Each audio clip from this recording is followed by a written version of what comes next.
The Porcelain Princess.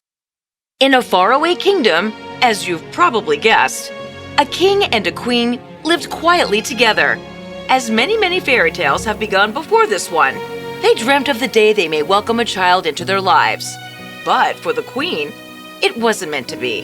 However, unlike others, our story does not begin with a dream or a wish granted by some jolly fairy godmother, but instead with a lonely queen in a dreary forest on a particularly hot and stuffy summer's day.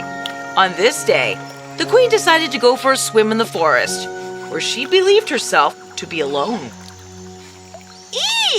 Ahem! Oh, I thought I was alone. You thought wrong. Clearly. I'll just be on my way. Wait! Don't you wish to know why I'm here? No. What if I could promise you the thing you desire most in life? All I ask in return is a bit of kindness. You give me food, and I will give you the answer to your prayers. All I have is bread. All I have are rotten mangoes. Your food sounds more appetizing.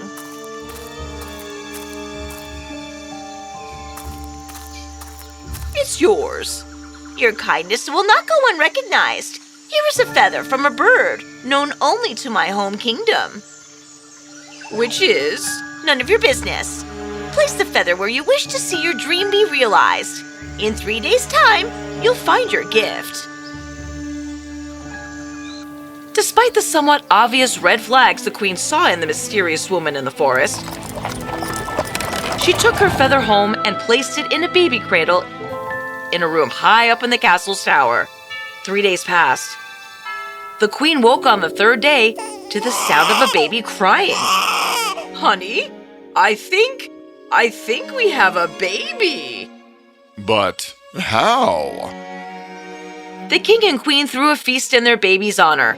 However, in their rush to throw the greatest welcome celebration of all time, they forgot to finalize the guest list. In their unfortunate lack of judgment, they missed the worst possible guest to accidentally skip over, Joan. What a cruel and unusual punishment for someone like myself. The kindest and greatest neighborhood sorcerer of all time. I've done nothing but give and give to that family. And they repay me by skipping over my name during the festivities? I'll show them. Come, Leonard.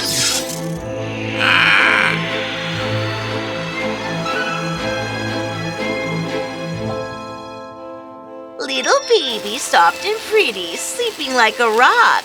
Wouldn't it be funny if you couldn't talk?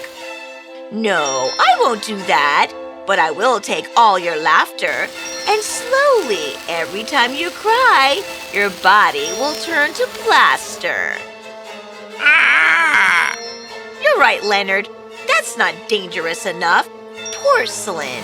Her skin will turn to porcelain. Then they can shatter her like they did my feelings today. Come, Leonard. Let's go do something more fun than this.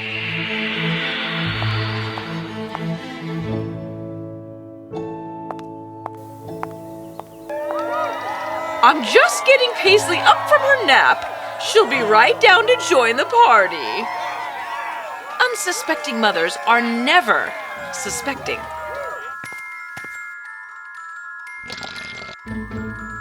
This is hot, Your Majesty. Get the doctor! She's been burned! Hurry! Your Majesty, this is the most bizarre thing I've ever seen, but your daughter's skin seems to have hardened at the burn site. Like a scab? A scab? No, sir, not like a scab. Like a rock? A rock? No, sir, not a rock. Like a boulder? Isn't that just another type of rock? No, not a scab, or a rock, or a boulder, but like a piece of porcelain. Porcelain? That's highly fragile. luckily, it is contained to one spot. Yes, we are rather lucky. Indeed. It's a shame, really, that the king and queen felt lucky in that moment, and perhaps for a brief, insequential moment of time, they were lucky. But that luck ran out. As the years passed, the Princess Paisley gained more and more porcelain spots. Her cheek turned to porcelain as she cried for milk. Her knees turned to porcelain when she toppled over while learning to walk.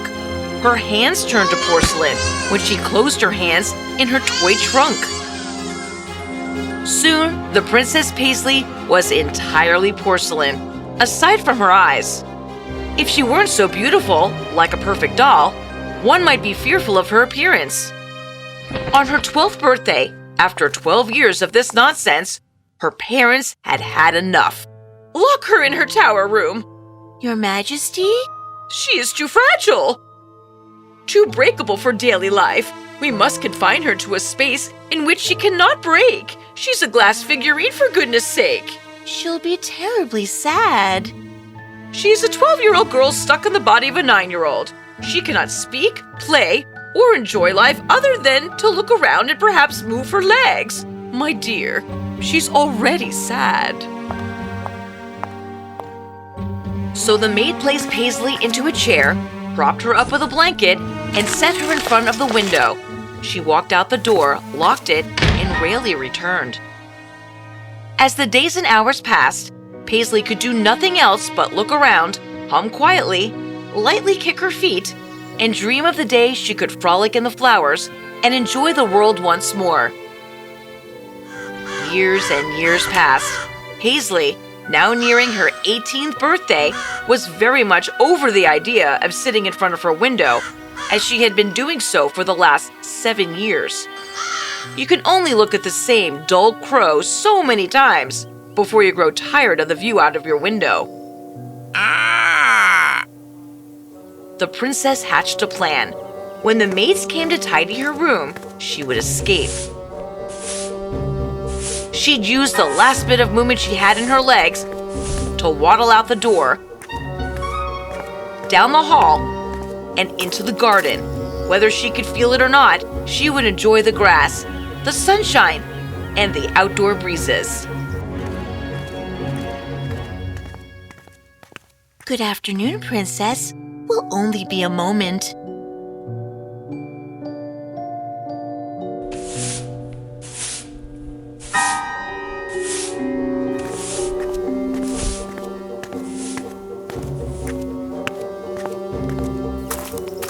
It was almost too easy for Paisley to have escaped. She wondered why she had taken so long to attempt such a feat. It seemed that no one expected her to run or waddle. Much like Paisley's parents, her luck was about to run out.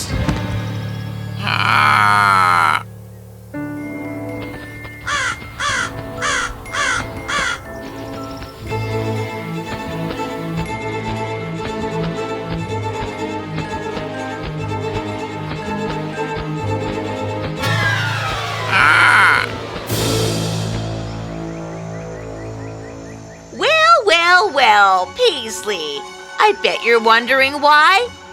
Where's the girl? You foolish bird! You dropped her? With a softer landing than she could have hoped, Paisley dropped into a bed of flowers in the forest. Much to her dismay, she was porcelain. There was no escaping out of this situation. Like a turtle on its back with no real momentum to flip itself over, she was stuck. You were to spend all these years watching the princess and ensuring that she never escapes, as punishment for her mother and father's regretful decision to neglect to invite me to the baby shower of the very girl I helped bring into the world. She was to turn to porcelain every time she cries, to solidify their mistakes. You silly bird. You may have let me know that she was escaping, but you did nothing to stop it. Now she's lost in the forest. I have no leverage. I have nothing to demand from the king and queen without their daughter. My plan to offer to turn her back to normal in exchange for the throne is tarnished. Find her. Paisley lay on the bed of flowers, lost and lonely. The crow was in search of her, but the flowers hid her from his sight for many days, for many weeks, for many months. Paisley lay looking up at the sky and watched the seasons change. The summer drifted into the fall. The leaves fell around Paisley. The fall turned to winter, and the snow fell around her too. Although it was a brutally chilled winter, Paisley couldn't feel it. The snow melted. Spring arrived in the forest, and luckily for Paisley, with it came the beautiful flowers once more. Birds chirped, and the sounds of trickling water could be heard throughout the forest. It was around this time, however, as the flowers were just beginning to blossom, that the brush at the bottom of the forest was light enough that the crow, who had been searching for nearly a year at this point, was finally able to identify the Porcelain Princess, Paisley. Overjoyed by the breaking of spring, Paisley took time to experience every moment of bright happiness around her. A small bluebird jumped from a nest and hopped along a branch. It looked down at Paisley. Paisley looked up at it. Then, it cocked its head to the side. Without a moment's hesitation, Paisley giggled.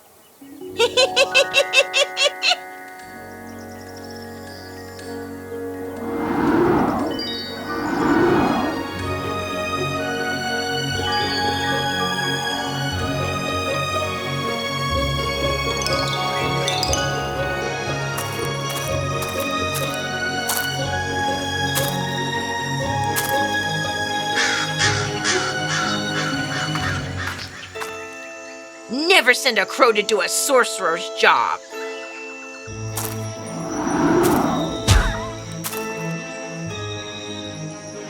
Who are you? Your worst nightmare. It was I who cursed you to Porcelain Princess to hurt your parents for casting me aside. No. Yes. No. Yes. And by now, by some loophole, you're standing in front of me. Well, not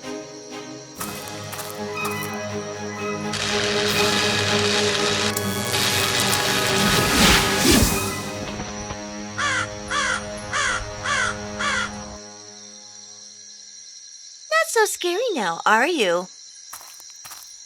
After defeating the evil sorcerer, Joan, with a taste of her own magic, Paisley set off to find her home.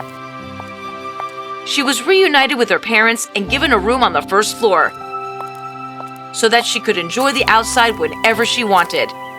She may have had a terrible start to her life, one that seemed frozen in time, but now she would have a chance to make up for it. What happened to Joan? Well, some say they see a large crow carrying around a small crow.